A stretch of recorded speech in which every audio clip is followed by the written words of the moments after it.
क्या पढ़ रहे हैं? राइबोसोम के बारे में। तो राइबोसोम किसको कहते हैं? तो राइबोसोम क्या होता है?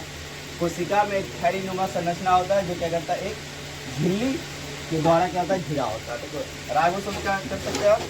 कोशिका, जैसे हम लोग पढ़े हैं, हम लोग का शरीर किससे बना हुआ?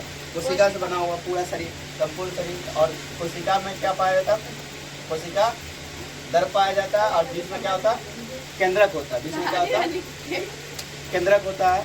उसके बाद ये क्या होता है? साइड का क्या होता है? कोशिका झिल्ली होता है। और क्या कहते हैं इसके अंदर के दर्प को क्या कहते हैं? कोशिका दर्प कहते हैं। और इसको क्या कहते हैं हम लोग? केंद्रक कहते हैं। सब पढ़ाए हुए, तीनों पढ़ चुके हम लोग। जैसे इसके बारे में हम लोग पढ़े थे, केंद्रक के बारे में। केंद्रक का खोज कौन किया था? रॉबर्ट ब्राउन ने किया था 1831 ईस्वी में। जबकि कोशिका दर्प का खोज, कोशिका दर्प का कौन किया? पुरकिंजे ने। और ये हम पढ़े थे, सारे कोशिका के ऊपर में क्या होता है? एक झिल्ली पाया जाता है, घिरा होता है। झिल्ली के बाद उसको हम क्या कहते हैं? कोशिका झिल्ली कहते हैं। कोशिका में माइटोकॉन्ड्रिया पाया जाता है, जो बताए थे हम, माइटोकॉन्ड्रिया पाया जाता है, जिसका खोज कौन किया था? अल्टमैन ने किया था। उसके बाद कोशिका में क्या होता है? एक नवक पाया जाता है प्लांट कोशिका में, ये भी पढ़ा चुके हैं, पूरा पढ़ चुके हैं। अब उसी में कोशिका अगला जो हमारे पास है यूनिट है, वो क्या है? राइबोसोम के बारे में। किसके बारे में? राइबोसोम के बारे में। तो राइबोसोम क्या लिखे हैं? कोशिका में एक थैलीनुमा संरचना होता है जो एक झिल्ली से क्या होता है? घिरा होता है। हम पॉइंट टू पॉइंट देखेंगे। इनका खोज कौन किया था? खोज क्या है? कोलाइडे ने। कब किया? 1955 में।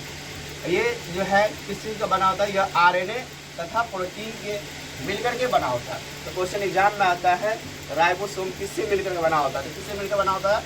आरएनए और प्रोटीन से मिलकर के बना होता है। ठीक है।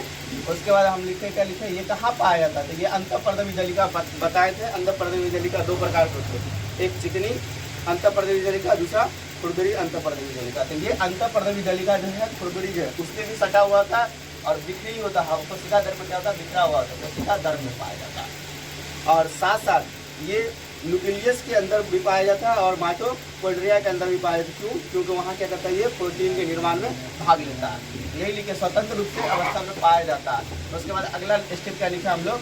ये जो है कई सारे कोशिका के दर में कई सारे पाए जाते हैं, इसलिए ये क्या करते हैं? गुच्छा बना लेते हैं, समूह बना लेते हैं।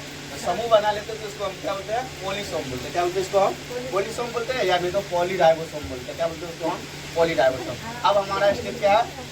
राइबोसोम के प्रकार। राइबोसोम के प्रकार। तो राइबोसोम कितने प्रकार के होते हैं? दो प्रकार के हम देखते हैं। एक तो एक प्रोकैरियोटिक कोशिका में, प्रोकैरियोटिक कोशिका में, एक देखते हैं हम लोग यूकैरियोटिक कोशिका में। जब हम प्रोकैरियोटिक कोशिका की बात करते हैं तो वो किसका बना होता है? 70S का बना होता है। किसका बना होता है?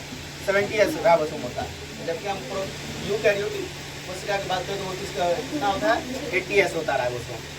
अगर हम बात करेंगे 70S उपभाग कौन कौन होते हैं? तो 30S होता है और क्या होता है? 50S होता है। और जब हम बात करेंगे यूकैरियोटिक कोशिका में जब 80S के, तो उसके जो उपभाग होते हैं वो 40, 40 और 60 के होते हैं। 40 और 60S के होते हैं। इसमें 30 और 50S के होते हैं। अब इसका काम क्या होता है हमारे कोशिका के अंदर में? तो ये क्या करते हैं? प्रोटीन का संश्लेषण करते हैं। प्रोटीन का संश्लेषण करते हैं, इसलिए इसको हम क्या कहते हैं? प्रोटीन फैक्ट्री बोलते हैं। क्या बोलते हैं इसको हम? ये डायरेक्ट लाइन आता है एग्जाम में। राइबोसोम को क्या कहा जाता है? कहते हैं क्योंकि यहाँ पे क्या होता है? प्रोटीन का संश्लेषण होता है। अगले स्टेप में लिखे राइबोसोम बनता कहाँ है? तो राइबोसोम कहाँ बनता है? केंद्रिका बनता है। राइबोसोम कहाँ बनता है? केंद्रिका में बनता है। इसमें लाइसोसोम के बारे में पढ़ेंगे।